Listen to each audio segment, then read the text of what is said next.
It is possible for you, if you love this country enough, to be able to play a pivotal role in You its don't move in this country on anything of significance. And so these are the realities of our time. Again, there's some simple things we can do. We could have changed the duty. It is truly a pleasure to be back with you for this third in a series of roundtable discussions, featured as a part of a blueprint for the future. I am Raynard Rigby, the author of a blueprint for the future of the Commonwealth of the Bahamas. You should now be aware that the blueprint is my personal description of what I hope for the future of the Bahamas. It houses my sense of duty and national service to ensure that we all play a greater role in the further building of the Bahamas. I truly believe that working together, we can build a better Bahamas for all Bahamians. The blueprint is also a call for a national conversation about the future of the Bahamas. It beckons us to share our ideas so that we can achieve a collective perspective on our future. It is a call for all Bahamians to participate in securing a brighter and better future for all Bahamians. This evening's program features the strong, insightful, and passionate voices of four Bahamians: Margot Bethel, Ryan Pinder, Clint Camp, and Kristen McCabe. During the course of the conversation, you will be struck by the uncompromising commitment they share for a new kind of leadership in our country. They represent a growing segment of our populace who has lost all hope in the ability of the system to perform for the betterment of all Bahamians. Their words will challenge us to be better stewards and to critically think of new ways and new dynamic approaches to nation building. I know that just as I was inspired by their openness and their love for the Bahamas, so will you.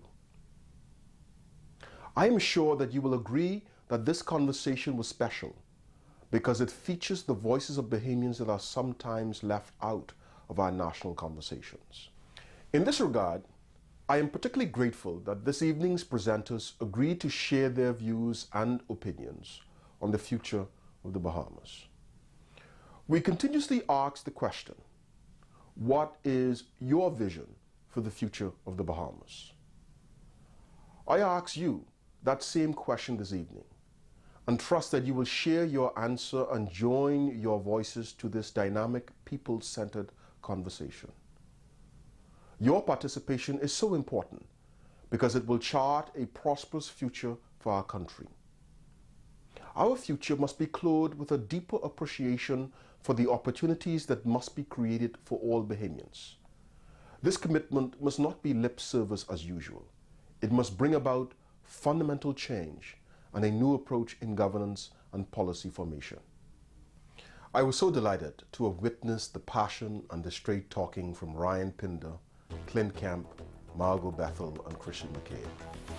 I know that their words will inspire all of us to be better Bahamians, better in so many ways, better in our approach towards each other. I invite you to join this powerful and meaningful discussion about the future of our country, the Bahamas, a blueprint for the future of the Commonwealth of the Bahamas. Welcome to the third in a series of roundtable discussions based on a blueprint for the future of the Commonwealth of the Bahamas by Raynard Rigby. The idea is to get young Bahamians who are interested in moving this country ahead, together in a roundtable setting to talk about how we can make things better for this Commonwealth of the Bahamas. This evening we will be discussing the Bahamian economy, education, and Bahamian identity, and the Bahamas, the best future for the Bahamas. With me tonight, and it is an absolute delight to have you here with me, is Ryan Pinder. How you doing tonight, Ryan? Doing well, thank you. Okay, just tell us what you think tonight, man. Absolutely. It is an absolute honor to be here with you. Next to Ryan is Margot Bethel, my good friend from QC, who I have, for the life of me, I cannot remember. Glad to have you here. How is your business, the spot, Hub. the hub, the spot of the hub. Yeah, okay. How is that going? It's going well. Good. Good response from Good to the see you. community. Thank you. Want to hear what you have to say tonight. Next to Margot is Clint Kemp.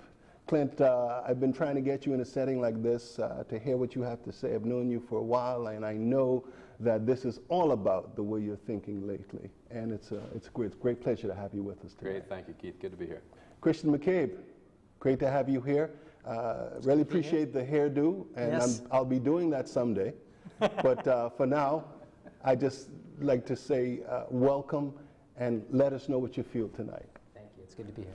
Listen, let's get right to it. I want to open with just a kind of a basic question to see where everybody is. What is the most important role that a young Bahamian can play in the development of our country today? Ryan, can we begin with you? Well, I think in the Bahamas today, young people need to bring a vision of where they want the country to go. We really haven't had a vocal vision of the young people in recent memory, in the recent past. And I think for the young people, it's important to communicate what they see as the future of their country, what's important to them as a generation, both economically, socially, culturally. I think it's very important to get that perspective as the country moves forward. Ryan, I hear what you're saying, but you know, I always do this right off the bat, just to check. I mean, think back when you were that age, 20s, even teens. I mean, are they ready to think like that? Are we asking too much to just suppose that they're thinking about their country that way? Well, I think in situations, especially that we're experiencing currently, when there's turbulent times, I think young people and all people are pretty much affected equally. I mean, young people are out of work just like older people are out of work right now. Young people are not making as much as the price of gas is going up. Their income's not going. I mean, so I think in turbulent times, they're affected equally with other generations, and I think that spurs their thought and their analysis on where the country's headed. Okay, Margot, same question. Well, I think what I'm observing actually happening is a sense of camaraderie, a sense of people wanting to come together, young people wanting to come together to discuss solutions. I mean, you're seeing this. Yes, I am. And I think I would say sharing of knowledge and skills would be a great way for I think young people to the most important way in today's country, if you had to say. Yeah, well, maybe in my opinion. Okay. I think that helps to build self-esteem as well. Okay. So I think when we acknowledge the skills that we have and the knowledge that we have, and we share it with other people, we grow, and our own self-esteem grows, and our own confidence in who we are grows. And I think that then engenders a sense of growth and within the community. Okay. Yeah. Clint, again, the most important role a young Bahamian can play in the development, real development of our country. Well, I think when you say youth, it needs to be qualified. I'm looking at 40 and under. Okay, so I'm just a little on the other side of that. Okay. But I believe because this generation is so tech savvy, and like both have said here, they have a understanding of the world that's very broad because of technology, this sort of thing. I think that the younger Bahamians need to take that and run with it, redefine themselves, if you will. Redefine themselves? Yes. We've been defined for as long as we've been a country by colonialism. Okay. And we've been told from the top down what to believe, how to believe, what to do. It's in our education system, it's in our political system, it's in our church structures. And I think we're at a very crucial time where we can see a change, a real change in the way our culture sees itself, particularly as a younger culture. And I believe it's the first hopes of breaking that colonialism, if you will. And that's what I mean by re-identifying themselves. Just want to be clear here. We're not talking about throwing away our traditions. We're not talking about throwing away things that seem to have been positive Or is that what you're saying? Let's start from the beginning, or do we simply remember those things but change for the better? I think some of the things need to be thrown away, burned. Discarded completely? Absolutely. But in that process, there's a tremendous beauty to our historical roots, our culture. All of these things need to be valued and reimagined and rethought in a new way, economically, socially, religious, every way. Okay. And I think that's the beauty, that's the opportunity that we have right now as a nation for the younger people to have significant change. Okay. Christian McCabe, the most important role that a young person can play in the development, real development of this country. Yeah, I mean, I identify with all the other answers. I also feel that just a sense of knowing the power of their own voice and their own perspective. You know, Clint referenced that so often in our culture we've been told what to think or what to believe. I think the role that the youth can play, or the young Bahamian can play, is first just believing that their voice matters and starting to look for opportunities through new technologies, and just recognizing that you know, it doesn't take a large group of people to make change in the kind of world we live in today. One person's voice can have a huge impact, and that believing in that is a role that I think that they can play. Are you suggesting that your feeling is that many or most or all young Bahamians don't or are not sure that their voice is respected or heard? Yeah, I mean, I think it's growing.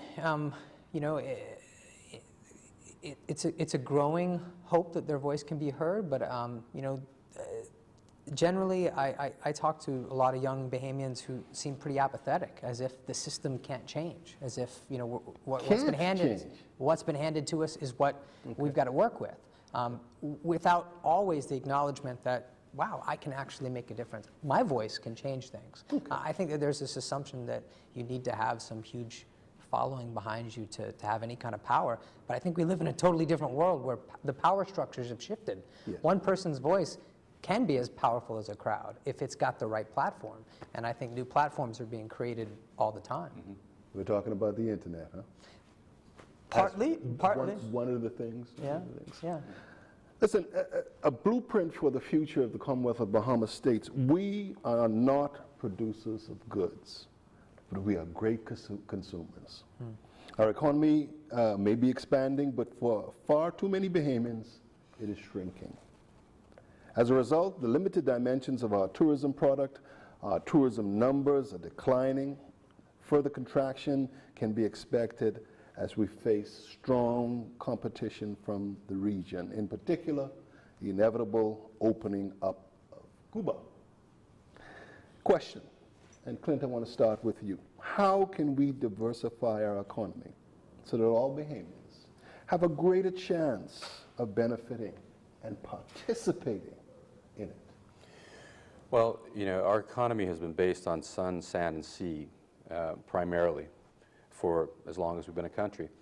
And I really believe that coming of age, if you will, of who we are as a people, again, connected to the first question, is actually more important. To explain what Peter Minshall, the great playwright, theatrical, junkin, I don't know what they do in Trinidad. Artist is what he is, an amazing artist. He told me one time, he said that, you know, we may not produce the greatest scientists or, you know, the greatest people in a lot of the fields, but what we have is what the world desperately needs. We have rhythm, we have the ethos of what it means to be Caribbean, and I don't believe we understand that as a people. But we have that to leverage. I think the world needs that more now in these turbulent, uncertain times. They need that. They need to come to this place and feel the reality of what it means to be Bahamian, to be living, to be in this country. And we have so much to offer.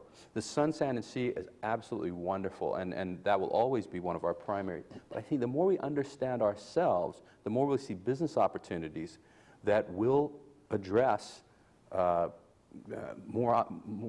give more opportunities and address this larger global economic issues that we face.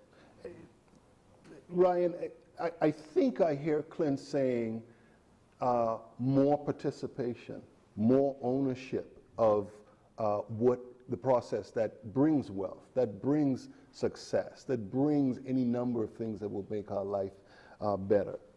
Your response, how do we diversify this economy so that more Bahamians can participate and benefit? Well, I think what most important is we are a tourism-based country, and we can't just give that up. What we need to figure out and what we need to implement is a way that we can take advantage of our culturally rich heritage.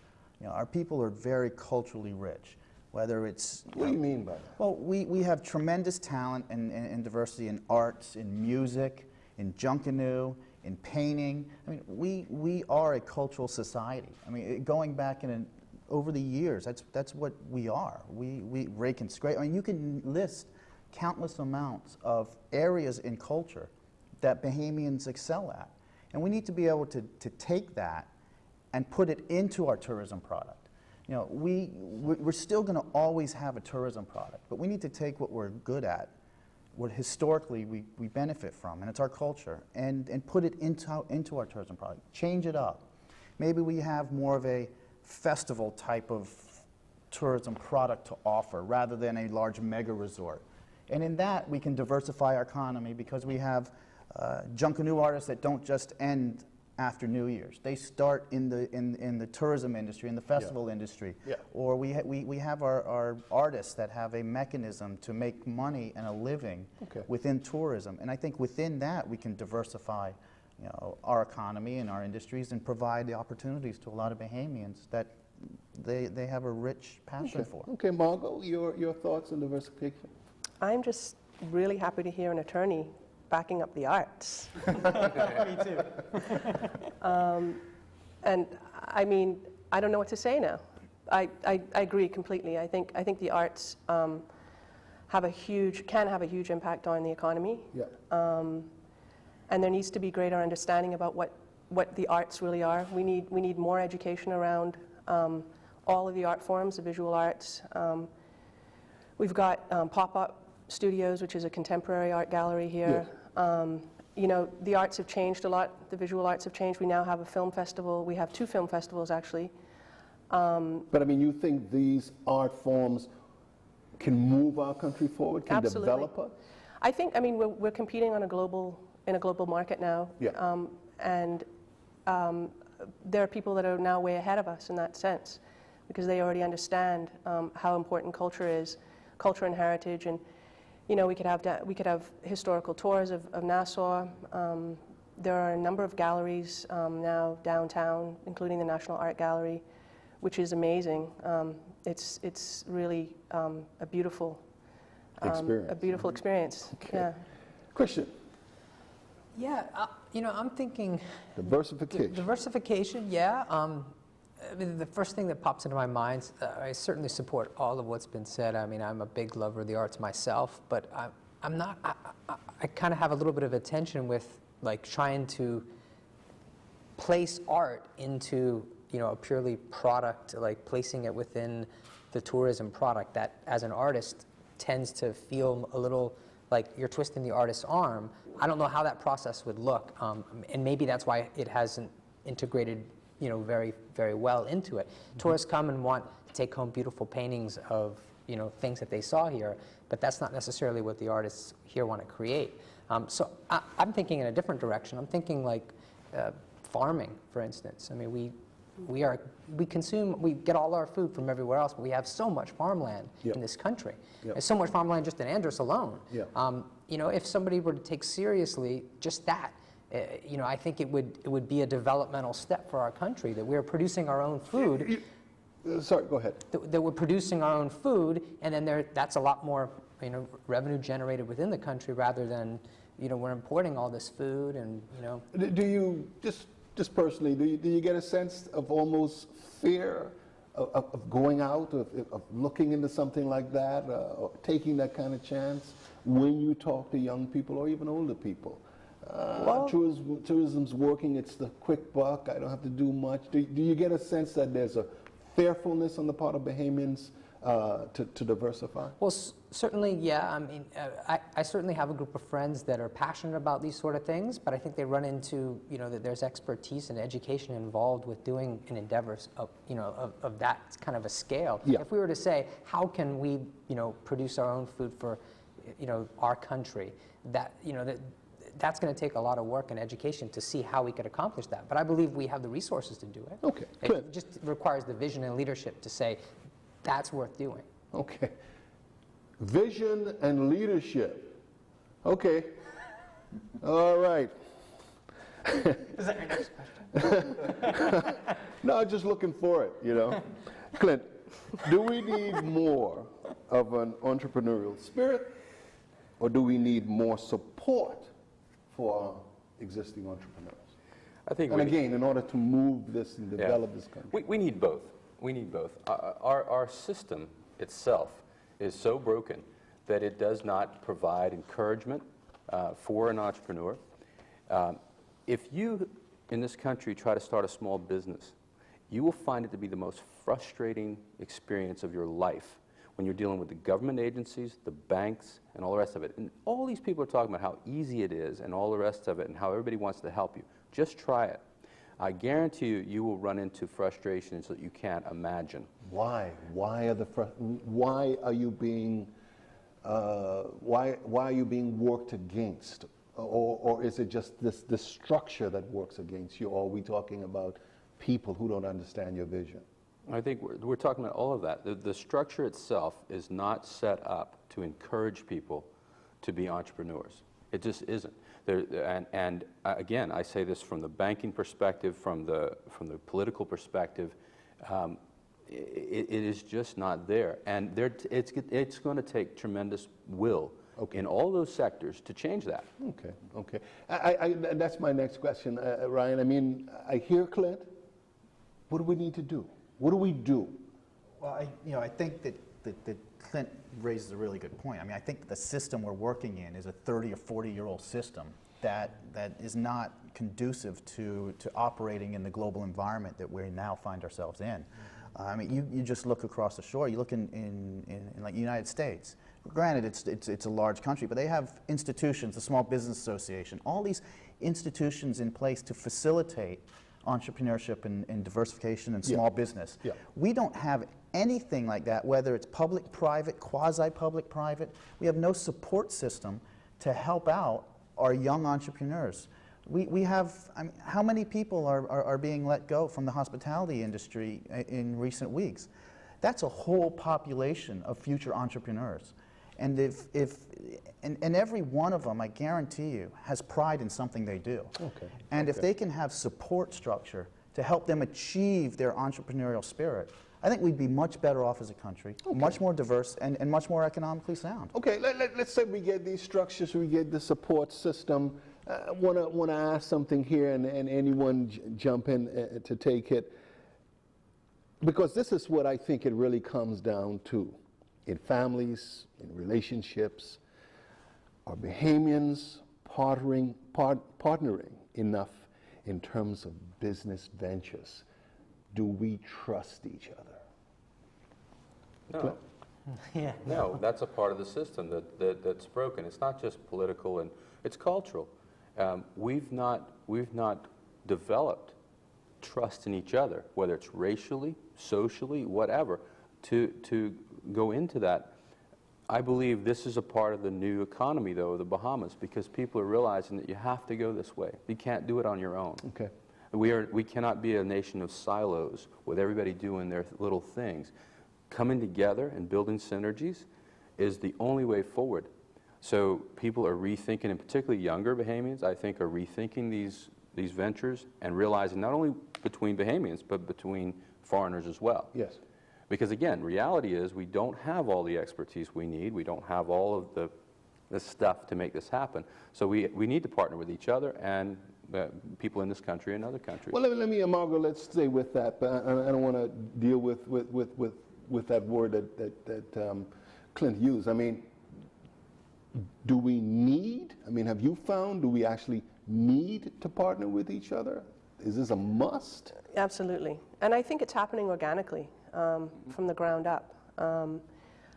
In fact, I wanted to mention, sort of go back a little bit Sure. to your question Sure. around opportunities, because I think we all mentioned, of course I talked about the arts because that's what I'm a part of, but we have a Green Talk series at the Hub, and we bring in basically a lot of marine scientists, not only marine scientists, but representatives from all the nonprofit groups. Okay, now we've in the had the environment. Hub commercial. Sorry. Okay, we've had, and you everybody gets one. We've had the Hub commercial, and we're all going to go there, right? I'm just kidding, Mom. Thank you. No, but I wanted to just mention because environmental law, marine sciences, fishing, Yeah. and farming, just to get it out there, because I think we do need to talk about the other and acknowledge all these fields that Yes. are really wide open and growing, and what's happening is that Real potential. there is real potential, and I think we're now collaborating with and talking to people who are helping us to retain the research that we have, to keep it here in the Bahamas instead of people coming in and doing research and taking it away, Okay. which helps, Again, Christian, if I were to say this, let me just jump a little bit more general. But again, from where you're coming from, what you do every day, when I say to you, or what comes to mind when I say to you the words, national economic development, do you grin, do you laugh, do you? Yeah. I guess the first thing that strikes me is I guess an inner conflict about just the whole nature of what's the end goal of economic development. I think that economic development traditionally has been practiced, unfortunately, in a way that is development for very few and exploitation for very many, not just in this country, in many countries. Yeah.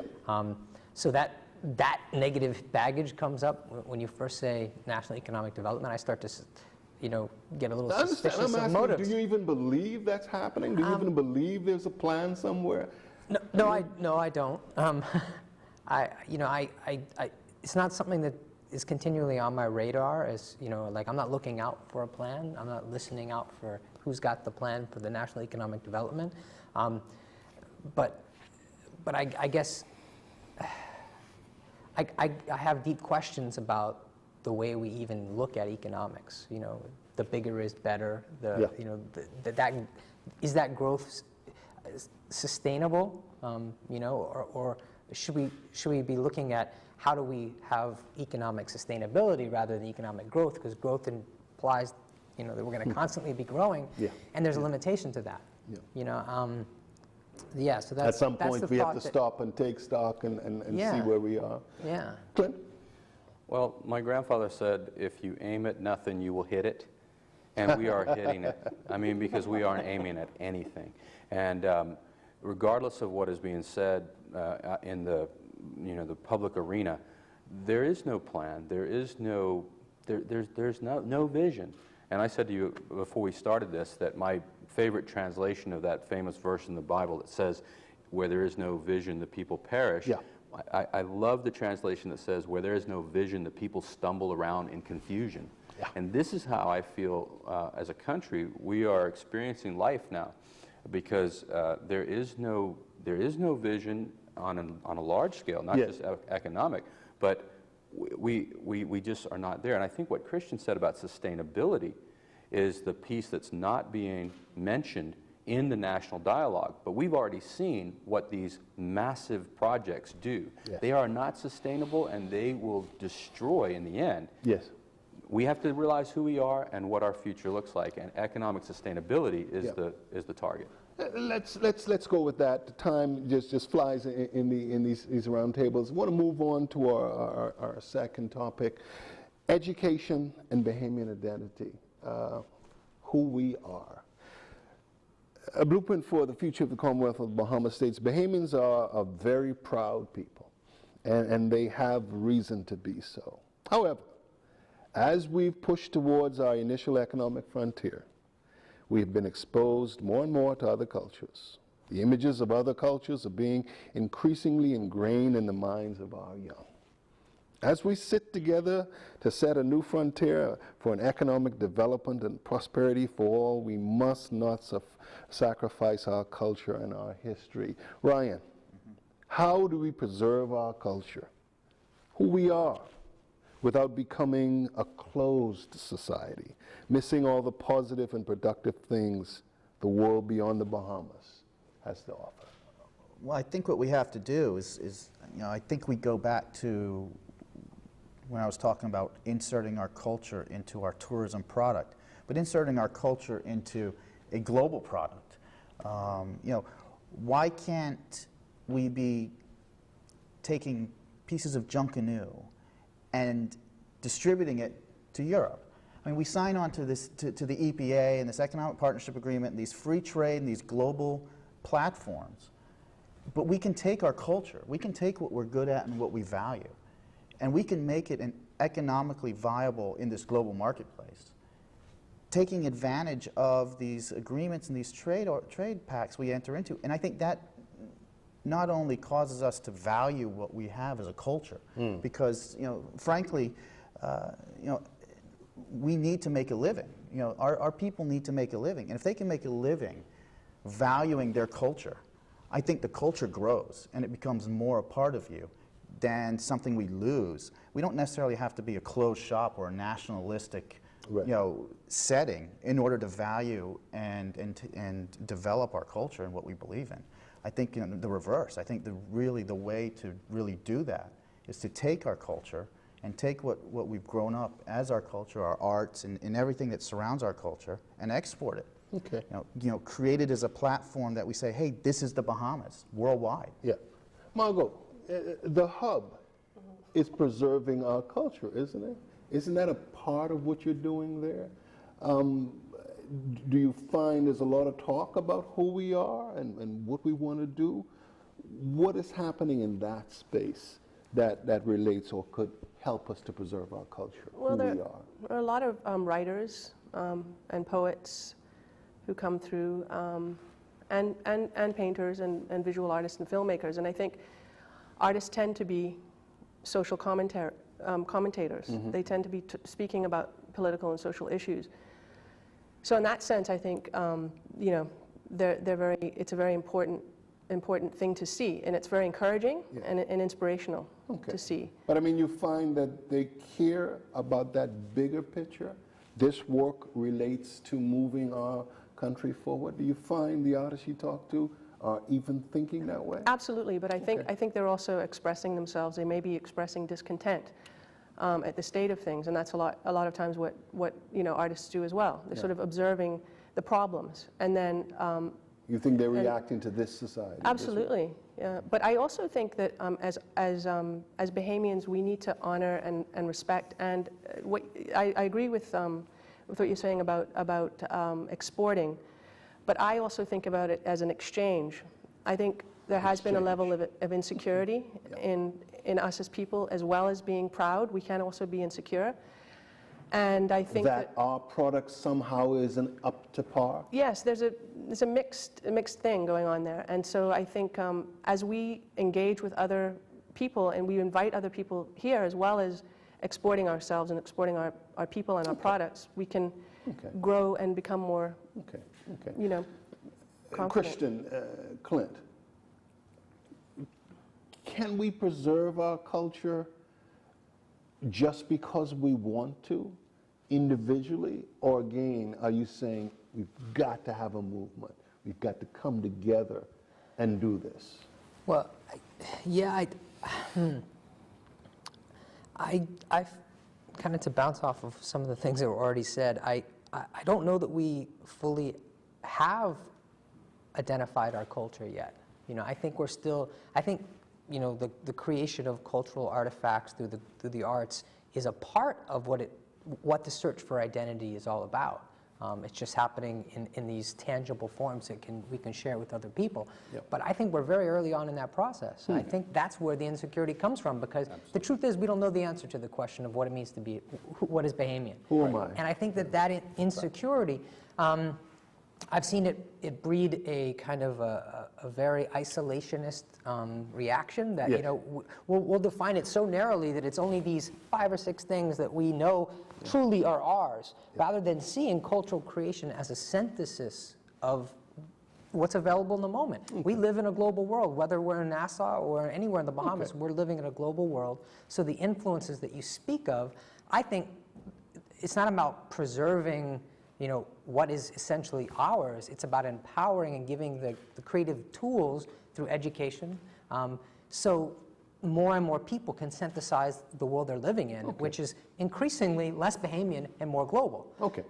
You know, so that's where I'm coming from. Clint, if I don't know myself, if I don't know who I am, can I talk about preserving anything?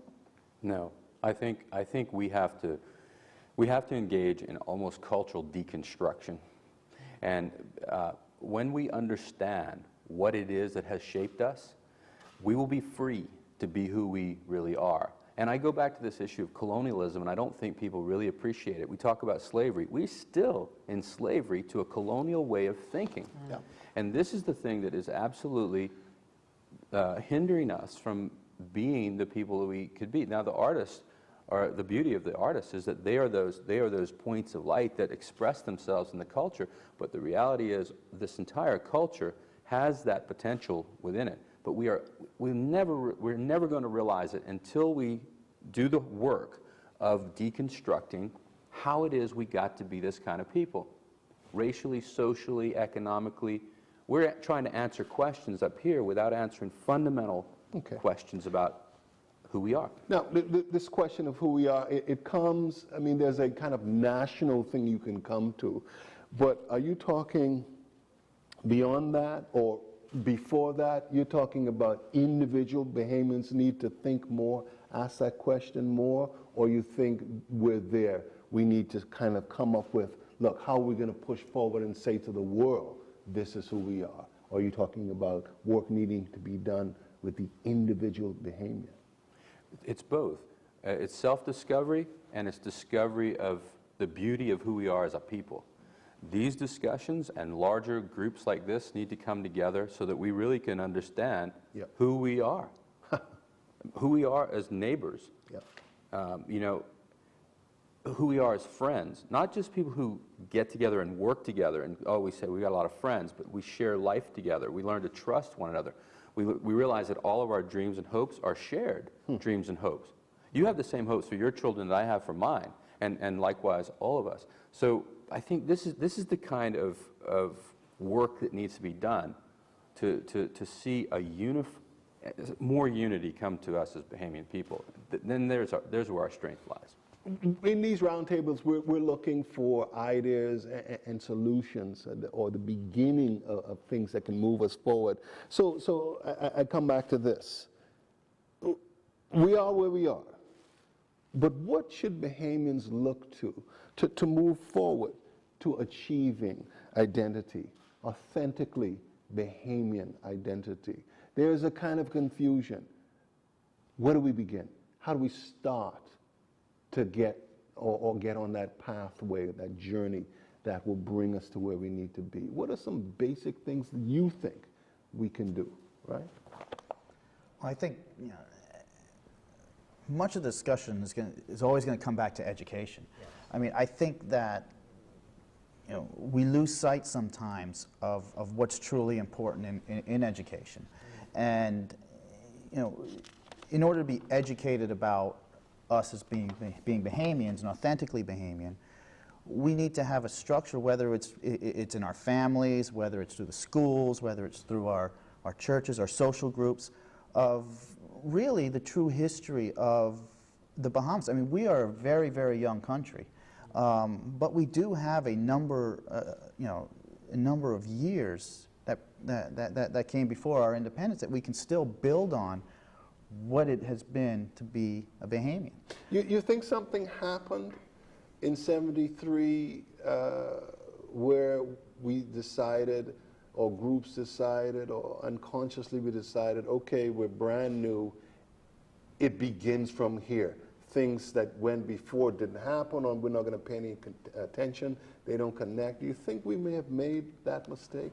Well, I certainly think that in recent generation that mistake has been made. I mean, I remember when I was in school here that I was still taught, you know, about the pre-independence Bahamas and about the foundation of the people. Where did the people come from? Yep. You know, we're not Indians. You know, we all came from somewhere. You know, where did we come from? What makes up our interaction?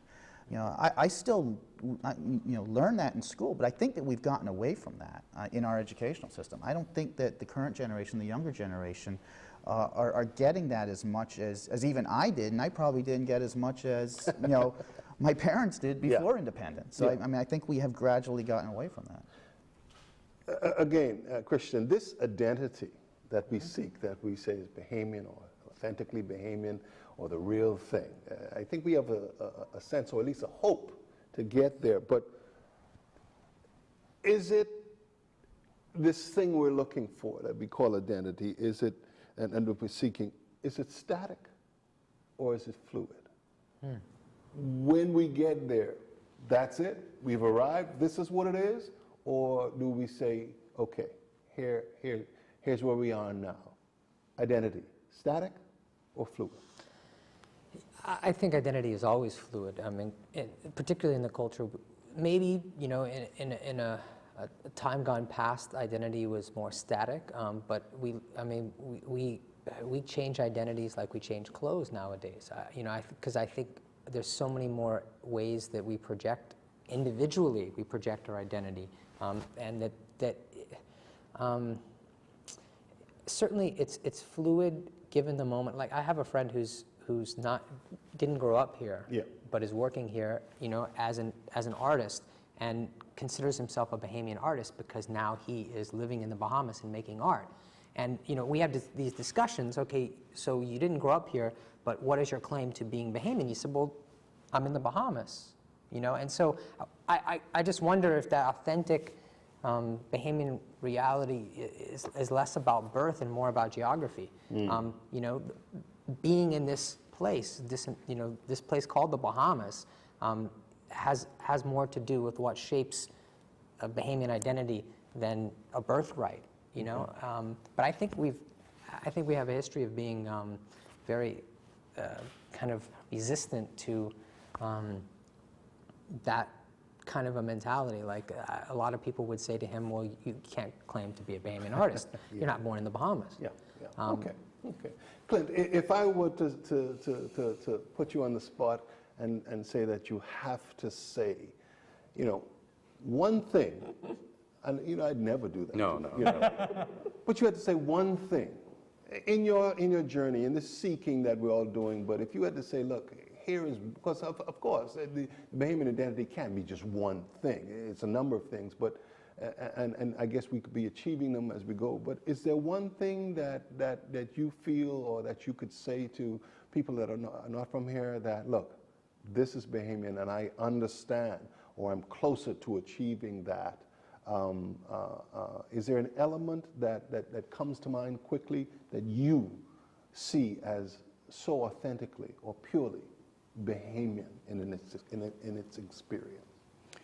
I think everyone that I know that comes here, or that I've been in association with globally, the one thing that they absolutely love is what we were talking about a little earlier: the family, the familiar, the ethos of the Bahamian people, where it's gentle, it's easy, it seems to be not as stressful, not as consumed with a lot of the things that the world is consumed with, yet we seem to be fulfilled in all this. These are those undercurrents of who we are and what makes us a people. In spite of ourselves, in spite of our behavior. In spite of all of that. In spite of our confusion. You know, that we can just be with one another.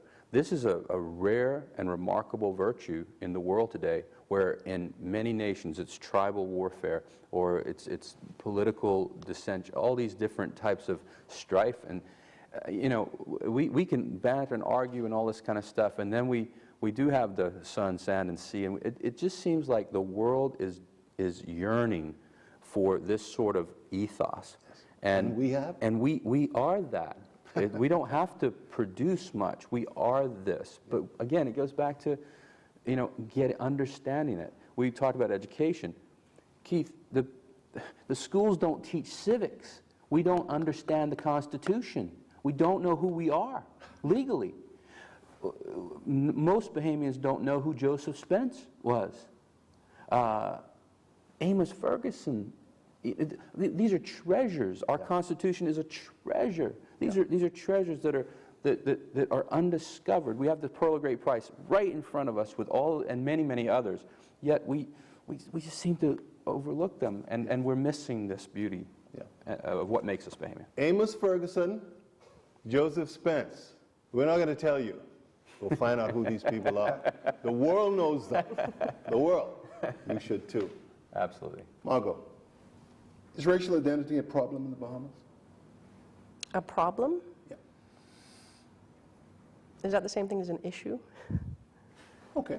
In other words, are we identifying or in seeking a racial identity of Bahamians, or are we seeking a Bahamian identity, period?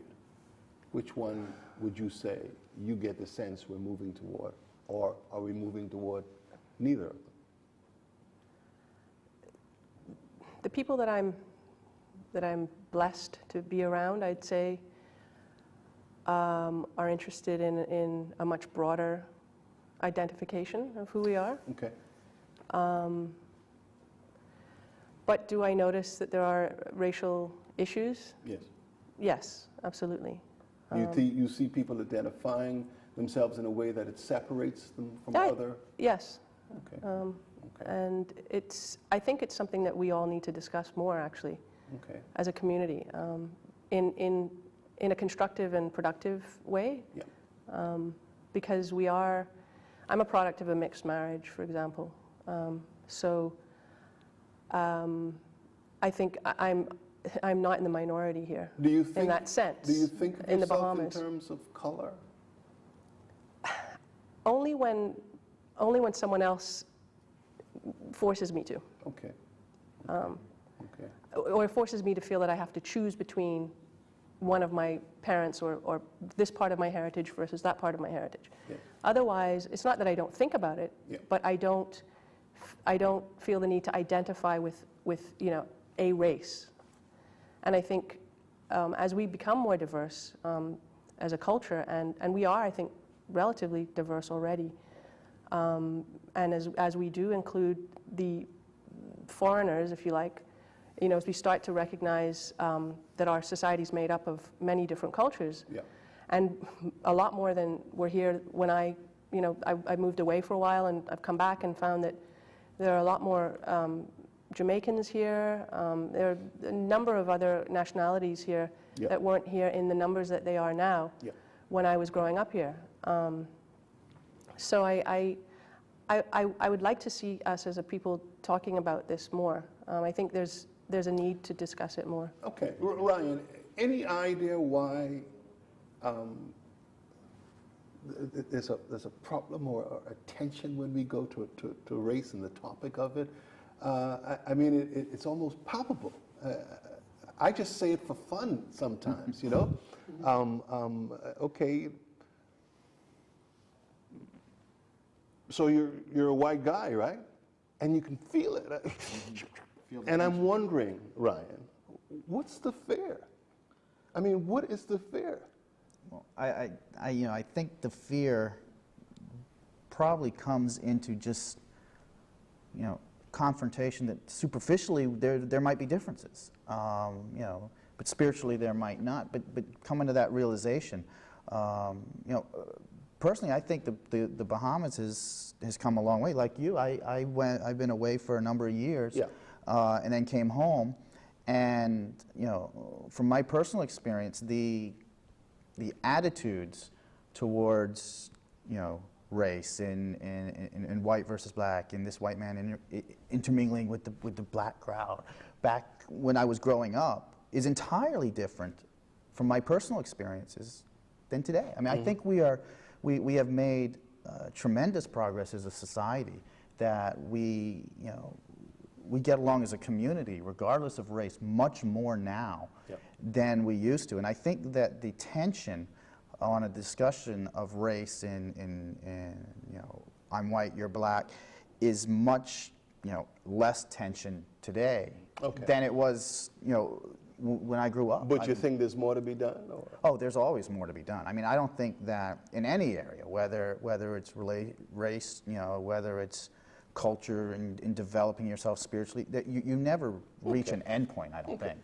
Clint, why can't we talk about race in this community? And if we do, is there some payoff? Do we need to do it? Is there some payoff? Will it help us? Will it develop us? I think it's an essential conversation to have. And I did a series of talks on racism a few years back, and I went to one of the local Christian bookstores, and I asked for the books on racism. And the lady told me, we don't have any books on racism because there's no racism in the Bahamas.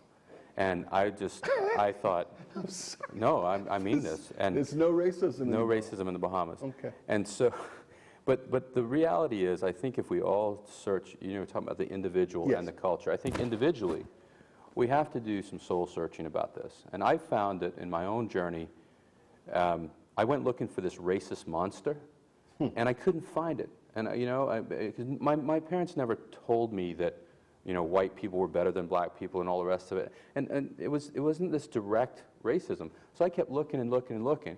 One day I realized it's not the monster. It's actually the fabric of my soul. It's woven in there. And I have to deal with it on that kind of level. This was a caught thing. And I think we're... caught. Yes, and generationally, I think Ryan's right. And again, this is a beautiful thing, that I think we're at a place in our history where we can have the conversation and we can address these things. But the fact is, Keith, we still don't know each other. We'll say we have white friends or black friends and this thing. My question is, when have you last had a black person or white person in your house or gone on vacation, shared life together? So when you redefine the term friendship to actually knowing each other, then you take it to a different level. And I think that's where, hopefully, that's where we're at now as a culture. And what would we get, Christian? I mean, what would be the prize if this happens? The whole country moves forward? Well, I was going to take it in a different direction, so if you permit me, I was going to say that... Yes, Christian, you permitted me. To the first question of is race a problem, I would say far less. I agree that we've transcended some of the racial tensions, but I think a far more productive conversation is about class.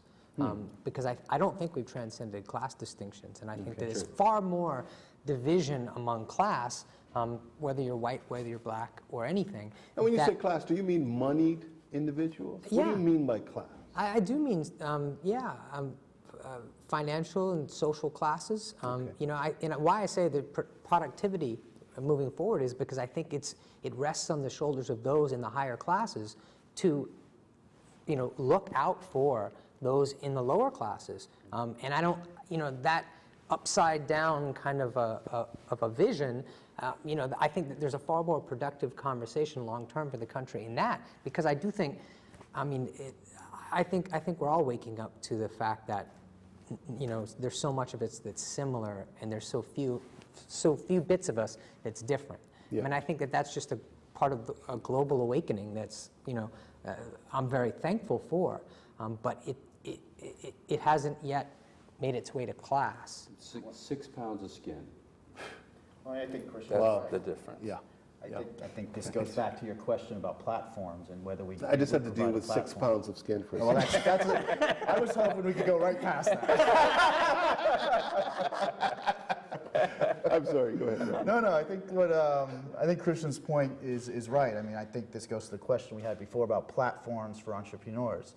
I think it is the responsibility of the more moneyed or the more blessed economically to take their understanding of economics, take their understanding of business and success, and create a platform to pursue entrepreneurism throughout the community. I mean, that's what the basis of economies and the basis of success is built on. It's not built on, single mega, companies that employ everybody. It's based upon creating a platform for people to explore their entrepreneurism and become more of a small business community. I mean, that's how the superpower of the world was built in America. Yeah. It's built on small business. I mean, that transcends class, I think, because it's the responsibility of the successful to turn their knowledge around and create a platform to encourage the less moneyed